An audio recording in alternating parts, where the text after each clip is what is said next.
ব্যাপার, এত তাড়াতাড়ি আসতে বলে তুমি আমায়? একটা জিনিস দেবো বলেই তোমায় ডেকেছি, তুমি চোখ বন্ধ করো। এখন আবার চোখ বুঝতে হবে? আচ্ছা ঠিক আছে। নাও, এবার চোখটা খোলো। হ্যাঁ, এদি গিফট নিয়ে আইছে আমার নিগে। আমি তো কিছুই জানি নাই রে, কি করি? কি ভাবছো? হ্যাঁ, না না, কিছু না কিছু না। এটা কি? এর মধ্যে এমন একটা জিনিস আছে যেটা সব সময় তোমাকে প্রোটেক্ট করবে। নাও ধরো। ঠিক আছে, আমি এখন যাই, আমার খুব তাড়া আছে, তুমিও চলে যাও।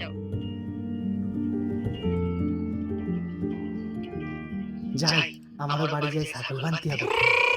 Protection protection protection gift protection protection.